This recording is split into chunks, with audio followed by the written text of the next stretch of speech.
I didn't throw hands. I didn't even raise my voice. I just logged into the college admin system and erased him. Classes? Dropped. Tuition? Unpaid. Visa? Hanging by a thread. He hurt someone I care about, and I made sure he'd never forget it. Welcome back to the Revenge Podcast. If you've ever felt the urge to defend someone who couldn't fight back, or wished karma had a fast-forward button, you're in the right place. Hit that like button, subscribe for more true tales of sweet justice, and drop a comment if you've ever watched someone get exactly what they deserved. Now buckle up. This one's personal. This all happened back when the internet still made that screeching dial-up sound. And your biggest worry in life was making it to class on time with a working CD player and enough spare change for vending machine coffee. I was a student at the local junior college. Nothing fancy. Just trying to scrape by. One overpriced textbook and midnight cram session at a time. I worked part-time in the administration building. A quiet, underpaid student job that involved a lot of sitting around pretending to be productive. Around that same time, I moved in with my girlfriend. Let's call her Lucy. We figured sharing a place would save money. And honestly, we got along great. It was the classic broke college couple setup. Microwave meals, mismatched furniture, and late-night sitcom reruns. Life was simple. The good kind of simple. One night, Lucy mentioned she'd invited a classmate over for game night. I didn't think much of it. We both liked hosting casual hangouts, board games, chips, cheap drinks, and dumb conversations. Nothing fancy. Just something to break up the week. A few people showed up that night, and one of them turned out to be someone I kind of knew from high school. Her name was Sarah. We were never super close back then. Just casual. Same circle. Acquaintances, but I remembered her being friendly and sharp. And it turned out she hadn't changed much. She was fun to talk to, quick with sarcasm, and easy to hang out with. After that first game night, she started coming over more often, sometimes for dinner, sometimes to study, or just chill and watch something. Lucy and her got along like sisters, and I didn't mind her either. She felt like part of the little crew we were building. Then came Jay, her boyfriend, and look, I try not to judge people on first impressions. But this guy just radiated weird energy, the kind that makes the whole room shift slightly when he walks in. He came with her, once or twice, maybe 3 times max. But he always looked like he hated being there. He barely talked, didn't laugh at jokes, didn't say hi unless prompted, just kind of existed awkwardly in the corner like we'd personally offended him by being friendly. No one felt comfortable around him, but we invited him anyway, out of courtesy to Sarah. Fortunately, Jay always found an excuse not to come after that. Busy, not feeling well. Something came up. No one pushed, and to be honest, no one missed him. At that point, felt like Sarah had become a regular part of our little life. She brought snacks. She laughed at my terrible jokes. She felt safe in our space. And that's what made everything that followed so much harder to swallow. It was a Sunday night, one of those quiet evenings where the weekend's winding down, and all you want is to avoid thinking about Monday. Lucy and I were halfway through a rewatch of Friends when her phone buzzed. She looked down, frowned, and then turned the screen to me. It was Sarah. The message was simple, but heavy. "Can I come over, please?" Lucy replied instantly. Of course she could. A few minutes later, Sarah showed up at our door. She didn't say anything at first. She just stood there, in our hallway, shoulders shaking, eyes rimmed red, trying not to cry, but completely failing at it. Lucy led her inside, while I grabbed a glass of water. We didn't ask questions at first. Just gave her space to breathe. But once she sat down, The story came out in pieces. Jay had confronted her earlier that evening. Apparently, he'd been uncomfortable with how much time she was spending at our place. He accused her of cheating. With who? He didn't specify. Me? Lucy? Or maybe both of us? It didn't matter. It was ridiculous. Delusional. Sarah swore up and down that she hadn't done anything wrong. And we believed her. There was never anything inappropriate going on. Just a safe space with people who treated her kindly. But that didn't stop Jay from going off. According to Sarah, he started yelling. Not just annoyed. Yelling. He called her names. Insulted her. Accused her of lying and embarrassing him. At one point, she tried to leave. She got up, walked past him. And that's when he shoved her. It wasn't a dramatic movie scene. There wasn't screaming or broken glass. But that one shove was enough. She stumbled backward over a coffee table and hit the floor hard. Sarah told Lucy. She had a huge bruise on her lower back and hip. I didn't see it. She didn't want me to. But Lucy did, and the look on her face told me it was bad. Sarah tried to defend him at first, said it was an accident, said he'd never laid a hand on her before, but her voice shook when she said it, like even she didn't fully believe it. She spent the night on our couch, quiet, curled up, watching some old comedy DVD we put on just to fill the silence. And I sat there stewing. I'm not a violent guy. I've never been in a fight. I'm big, like linebacker big, but I've never once raised my fist. In anger, that's just not me. But that night, I wanted to track Jay down and slam him into a wall, make him understand, physically, that he wasn't allowed to treat people like that you don't shove someone just because you're insecure and out of control. But I didn't. Instead, something colder settled into me, because while I didn't have fists, I did have something else, something just as dangerous, maybe even more so. I worked in the administration building at school. As a student employee, I had access to the back end of the college system, student records, class schedules, enrollment info, ID numbers. I'd never abused that access before. It was mostly boring data entry and answering phones. But I knew how the system worked.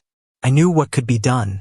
And I knew that the last day to drop or add classes without penalty was coming up fast. That night, sitting on the couch while Sarah quietly cried in the background, the idea came to me. I didn't even say it out loud, but I made a decision. Jay was going to pay, not with a black eye, not with some macho parking lot showdown, but with something way worse. I was going to wipe him off the college grid, quietly, surgically, and without a trace. You have to understand something about me. I've always been the don't rock the boat kind of guy. I do my work, keep my head down. I don't start drama. But what Jay did flipped something inside me. Not rage, not even hate. It was something colder, something still. And that kind of cold doesn't yell or punch walls. It waits, it watches, plans. I didn't know exactly how I was going to get back at him yet, but I knew where it would happen. Inside the school's admin system, working at the college's administration office wasn't glamorous. Most of the time, I was answering phones, logging transcript requests, or helping confused students figure out how to change their major for the 5th time. But the job came with access to the central student information system. Now, this wasn't some high-tech interface. This was the early 2000s. The system looked like it belonged in a military bunker from the 80s. All black background, green text, keyboard navigation. It didn't have a mouse interface, and internet-based enrollment wasn't fully rolled out yet. But if you knew what you were doing, and I did, you could see everything: tuition balances, enrollment history, class schedules, waitlists, student ID numbers. All I needed was Jay's ID number. At first, I wasn't sure if I could get it without raising flags. But then, I remembered that we had a full printed roster for every class each semester in the office, usually kept in binders near the scheduling desk.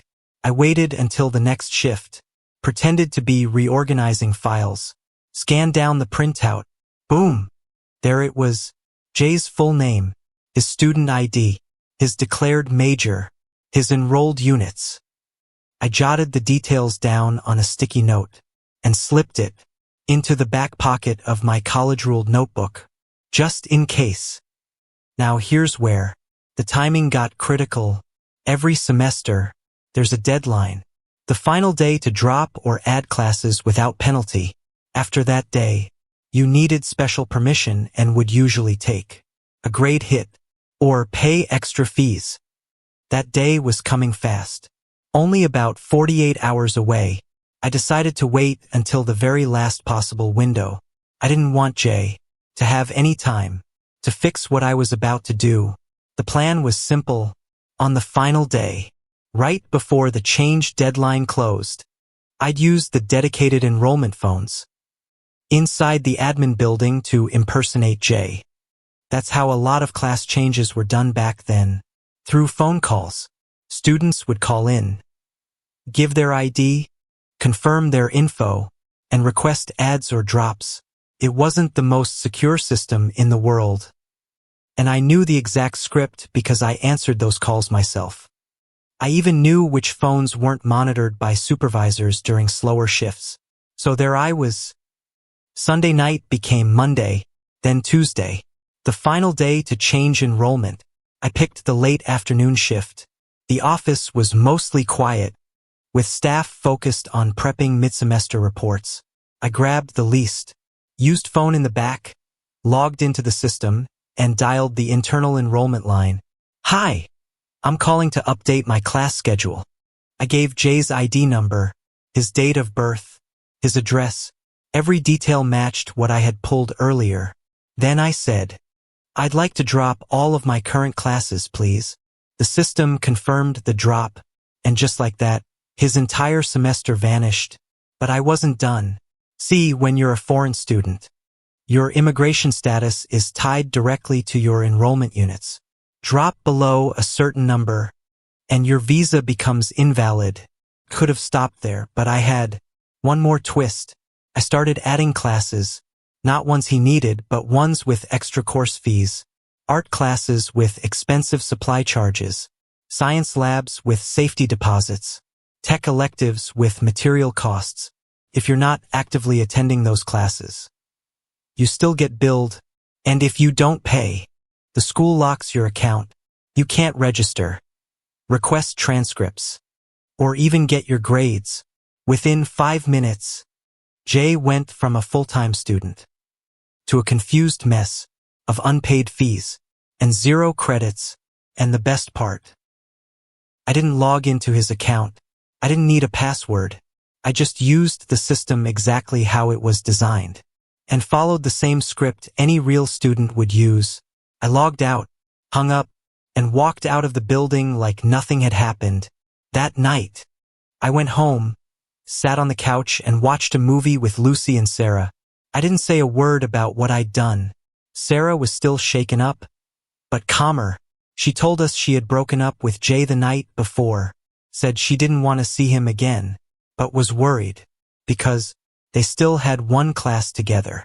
English 101, every Tuesday. She didn't know what she'd do if he showed up.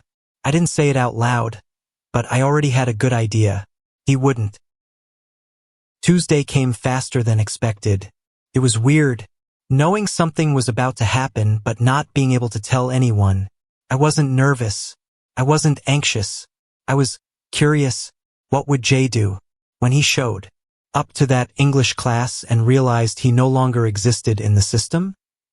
I didn't have long to wait. That evening, Sarah came home looking confused, like she'd just witnessed something wild, but wasn't quite sure how to process it. Lucy and I were already home, We'd been trying to act normal, like we weren't both silently waiting for the report.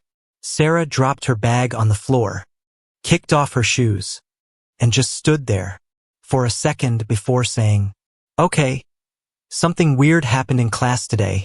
I leaned forward. "What kind of weird?" Sarah walked into the living room and flopped down on the couch. Jay showed up. He came in late, like always, looking annoyed. Nothing new. But then the teacher noticed there were too many students in the room. Someone had to stand in the back because all the seats were taken. That got the teacher's attention. Obviously, class sizes were capped for a reason. So the professor stops, pulls out the attendance sheet, and starts reading off names. I already knew where this was going, but I let her talk. She calls roll. Everyone's there, except Jay. His name just wasn't on the list. At first, he tried to laugh it off, said maybe it was a typo, but the professor double-checked the official printout from the system. She tells him, "Sorry, you're not enrolled in this class." He apparently argued. Not loudly, but you could tell he was pissed. He swore he'd been in the class all semester, said he hadn't dropped it. The teacher didn't budge. "If you're not on the roster, you're not in the class." End of discussion. And then the best part? Sarah added, "The guy standing in the back? The one without a seat?" The teacher turns to him and goes, "Looks like we've got a spot open after all." I had to fight every muscle in my face to keep from smiling. I pictured Jay. Angry, confused, completely humiliated. Watching someone else take his seat, like he never existed. Sarah said he just kind of stood there for a second, then left the classroom. She never saw him again. I kept my cool. Just nodded along. Acted surprised. Inside, though, I was electric.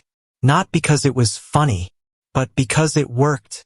This guy, this walking, insecure, abusive mess, had shoved my friend, had terrified her, had tried to isolate her, and now he couldn't even sit in his own class.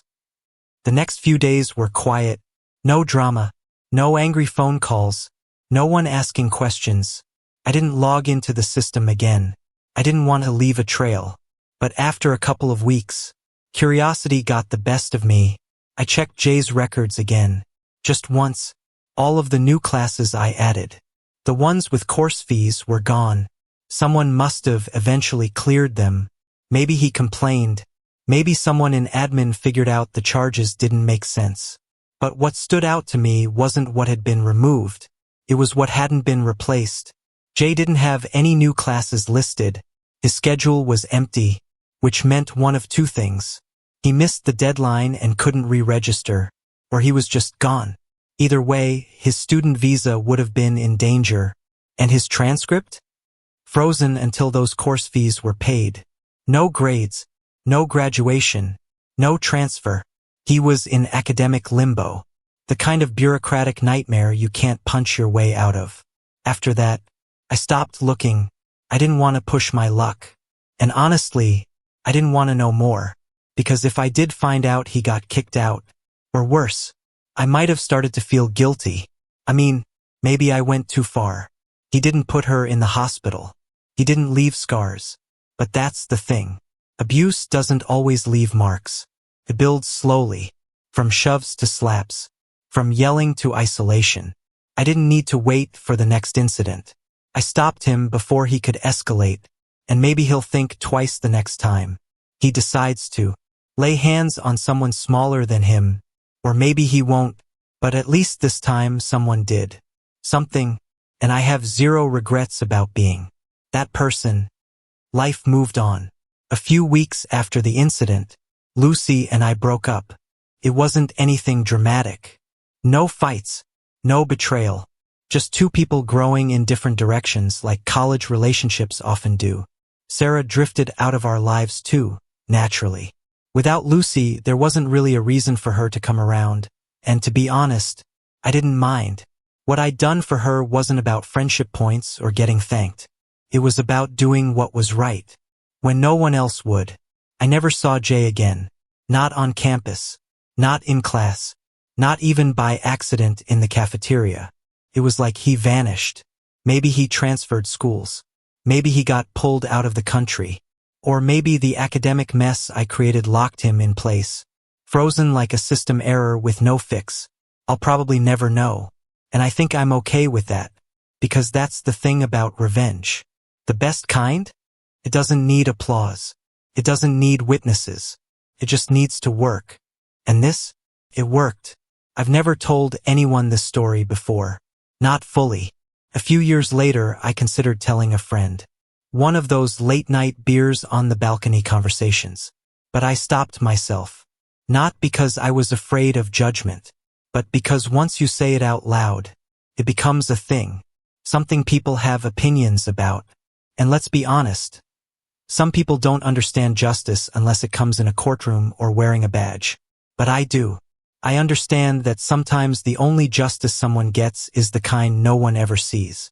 Jay never got charged. Never went to court. But he did lose control of his life. For a moment. A moment he'll probably never forget. And maybe, just maybe, he thinks twice now. Before he grabs someone. Before he lets anger turn physical. Maybe he remembers that one time, he tried to control someone, and everything fell apart. Because someone in the background had access. And wasn't afraid to use it. I'm not proud of everything I've done in my life. But this? Yeah. I do it again. No hesitation.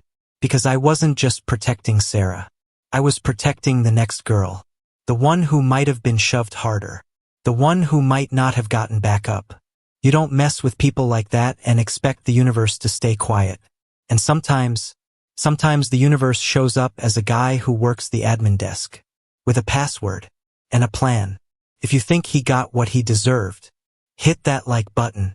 And if you've ever had to quietly take justice into your own hands, drop your story in the comments. I'm listening.